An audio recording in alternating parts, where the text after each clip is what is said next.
បាទបងប្អូនទាំងអស់គ្នាបន្ទាប់ពីភ្លៀងអស់បន្លាយពេលរយៈពេលយ៉ាងយូរមករហូតមកដល់ខែ11នេះឆ្នាំ2025នេះក៏នៅតែបន្តមិនទាន់ឈប់ទាំងស្រុងនៅឡើយទេហើយជាក់ស្ដែងនៅខាងខ្ញុំនេះទើបតែរាំងរយៈពេលប្រហែលជា2-3ថ្ងៃកន្លងទៅនេះទេហើយស្ថានភាពស្រូវអីវិញក៏ពិបាកដែរបាននៅក្នុងស្រែនេះគឺទឹកនៅច្រើននៅឡើយទេពិបាកក្នុងការប្រមូលផលមែនទែនបាទសម្រាប់ស្រូវស្រាស្រូវផ្ការូបដួល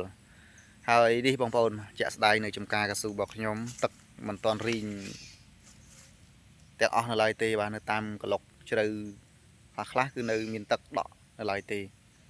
ប្រហែលជាមួយអាទិត្យអីទៀតនោះបានអាចរីងបានហើយមុននឹងគឺវាលិចទាំងអស់តែម្ដងបងប្អូនបាទលិចទាំងអស់នេះបាទគឺផ្ទៃចំការទាំងមូលគឺលិចតែម្ដងបាទដូចស្រែអញ្ចឹងដូចនៅយើងធ្វើស្រូវក្នុងស្រែអញ្ចឹងហ្នឹងហើយបាទនេះគឺផ្លូវសម្រាប់ដឹកជ័រចេញពីចំការបងប្អូនបាទស្ថានភាពពិបាកណាស់បងប្អូនអើយហើយអ្វីដែលលំបាកពិបាកមែនតើហ្នឹងគឺយើងអត់ទទួលបានទិន្នផលជ័រខ្ពស់ទេបងប្អូនពួកអីវាលិចទឹកកស៊ូអត់ត្រូវបានផលិតទឹកជ័រពេញលេញទេហើយដោយបងប្អូនជ្រាបហើយគឺប្រភេទដំណាំដីលិចទឹកគឺវាមិនសូវជាទទួលផលដូចដីដែលស្រស់ទឹកល្អទេបាទលើកលែងទៅស្រូវនេះគឺស្នាមម៉ូតូដឹកជ័រចេញពីចំការរូងដីរូងផុងដីហ្មងបងប្អូនបាទអត់មានដឹកពីបិជើងទេគឺតែមួយជើងហ្នឹងគឺរូងតែហ្មងផុងដីលិចទឹកតែម្ដងហើយផ្ទៃចំការទាំងមូលនេះគឺលិចទាំងអស់បាទមិនថាតែខ្ញុំទេបងប្អូនបាទគឺចំការអ្នកជិតខាងក៏លិចដូចគ្នាដែរគឺនៅតំបន់នេះបាទនៅភូមិកញ្ចែឃុំកក់ស្រុកពញាក្រៃខេត្តត្បូងឃ្មុំប្រភេទដីខ្សាច់បាទប្រភេទដីខ្សាច់សហើយដីនេះគឺមិនសូវស្រស់ទឹកទេបងប្អូនហើយការដាំគឺតតែលើករងបាទលើករងបែបនេះ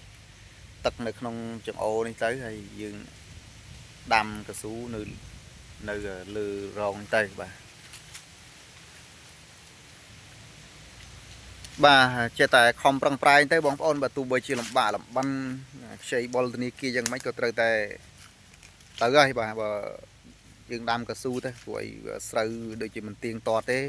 ពីដើមឡើយកន្លែងហ្នឹងគឺគេធ្វើស្រែធ្វើស្រូវដែរតើបងប្អូនកន្លែងចំការហ្នឹងណាប៉ុន្តែដោយសារតែគេពេញនិយមដំណាំកៅស៊ូក៏គេដាំកៅស៊ូទៅហើយម្យ៉ាងទៀតស្រូវវាមិនសូវជានេះទេយើងដាំតែមហូបខ្លួនឯងទៅកៅស៊ូវាបាន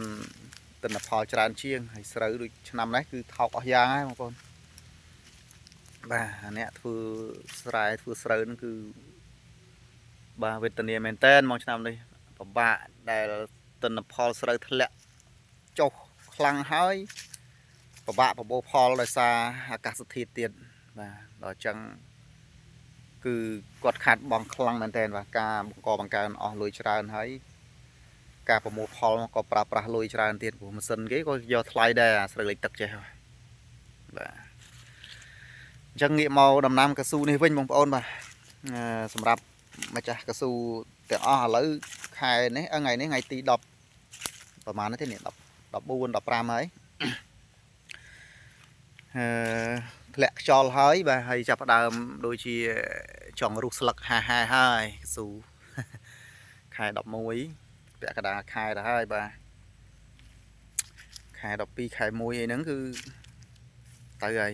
អញ្ចឹងបើមែនតែនទៅដូចជាមិនសូវចំណាប់អីណាទេបងប្អូនណាបើខែវស្សាភ្លៀងរហូតខែនេះឆ្នាំនេះមិនសូវបានជាទេបាទលើកវេនរហូតហើយធនាគារគេដឹងតែពីនេះហើយយើងធ្វើម៉េចបើយើងខ្ចីគេដឹងតែពីដល់ខែដល់ថ្ងៃគឺគេទៀមទាយកនេះហើយការបង់ហើយតែស្ថានភាពកៅស៊ូភ្លៀងអាកាសធាតុវាមិនអំណោយផលអី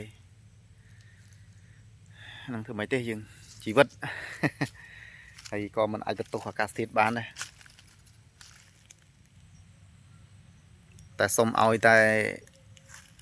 តម្លៃជួរវាបានគួរសមកុំថោកពេកទៅបានហើយបាទកុំឲ្យដូចស្រូវពេកបាទស្រូវវេទនាមែនតើបាទហើយកស៊ូក៏ដូចអញ្ចឹងដែរកស៊ូឥឡូវនៅ1គីឡូ2500